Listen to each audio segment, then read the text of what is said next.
Today on the CTV News at 5, students across southern Alberta prepare to head back to class. Plus, home at last. 2 Lethbridge women return from their trek across Canada, raising awareness about Alzheimer's. And another Hurricanes camp is in the books. CTV News with Jackie Scantlebury. Good afternoon. It's the last day of freedom for southern Alberta students and their parents. Families enjoyed the gorgeous weather today and some time together at Henderson Lake Park. It's the last day of summer holidays, and the people we caught up with are making the most of it. We might go fishing here, and I hope we catch some big pike if we do go fishing. But I hope we can might eat at Henderson Lake, and yeah, I'm gonna have lots of fun. Today we just got the family out. We're gonna do a little bike riding, see if the water's gonna keep calm. We'll go do some fishing today. Kids like to stretch their legs and get them all wore out before the first day of school. Try to get them home on time tonight. I think their parents are. I think their parents are ready for them to go back, and I think they are too. I think they're excited to get back in their routine. And a reminder to all motorists that school zones will be in effect tomorrow morning, so slow down and watch out for all the excited kids heading back to class. The halls at the University of Lethbridge will be filled with the sounds of another school year tomorrow, but today students began the move-in phase into the new Mount Blackiston residence. It'll be the home away from home for many first-year students, and emotions are running high as parents send off their kids for another year of school. Keaton Gerberbach reports. Really happy. I'm happy for him. It's an emotional roller coaster at the University of Lethbridge.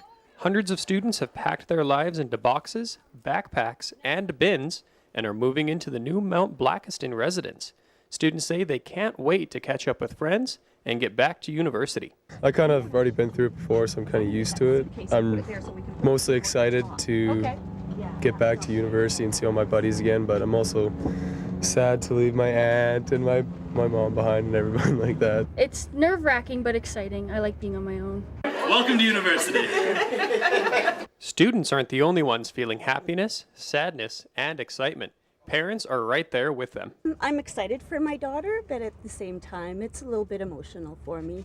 You know, having her home for the summer has been a huge help, as well as great emotional support. Just really excited and happy that he's doing this, taking this step and living vicariously through him, because I never had a chance to do this, so I'm glad he's doing it. We're just happy that we're getting this all done and moving into a brand new residence. I think the university's done really well by the kids. The University of Lethbridge will be beginning its 47th academic year with almost an 11% increase in first-year students. With such a large increase, the university says the new Mount Blackiston residence was just the thing the university needed to keep up with the demand. It expanded our total residence on campus to just over 1,000 beds.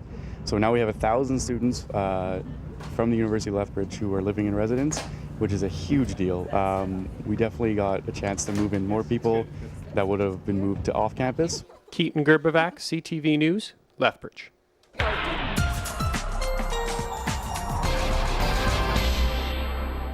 This is a beautiful, hot start to September, Dory. How long can we expect this great weather to last?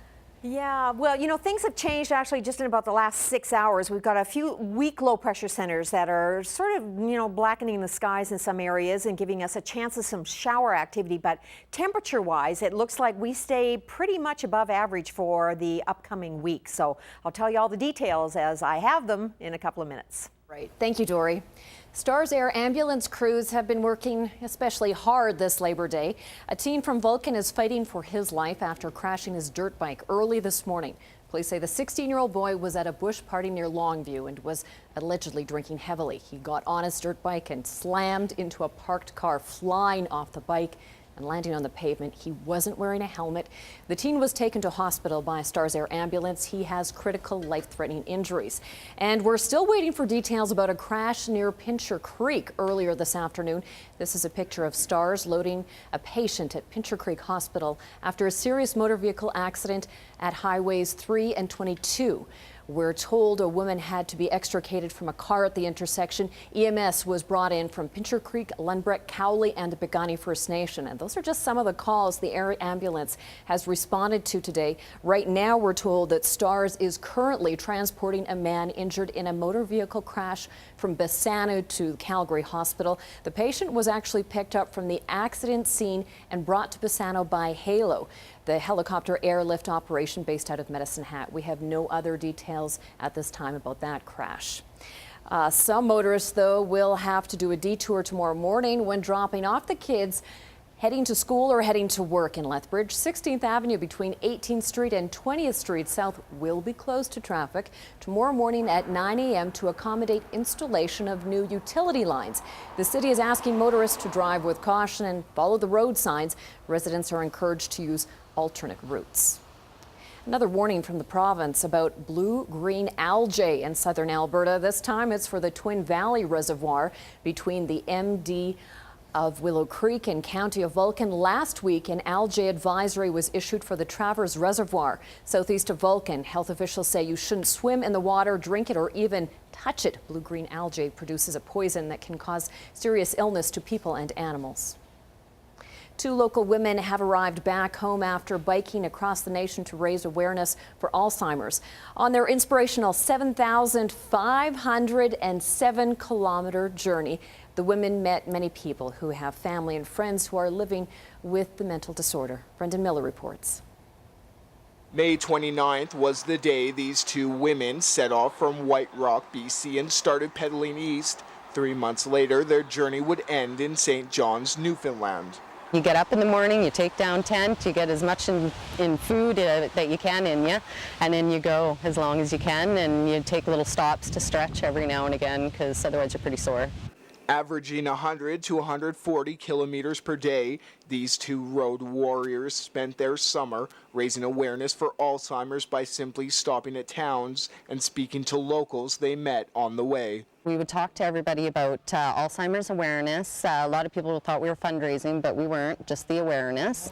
The ride was a labor of love for Tanya. Her mother, Pamela, was diagnosed with Alzheimer's just over a year ago. She knows how you can progress with family love and with the proper medicine. And, you know, this I'm sure she has gotten across to the people. And it's something everybody should know, because it's not a dreadful disease. It's just one that is terribly annoying. Now home safe, the pair say their cross-country tour was a life-changing experience. It was amazing to see how many people did have Alzheimer's. Like, it was always like a mother or father, or my sister's mother just passed away. And a lot of the time it was like right when it happened, like they just passed away this year and stuff. And they really connected with like our journey because of that. And you don't usually connect with people that quickly. And so it was really nice to like instantly have a bond with people. Nobody wants to talk about a mental disorder in any way, shape, or form.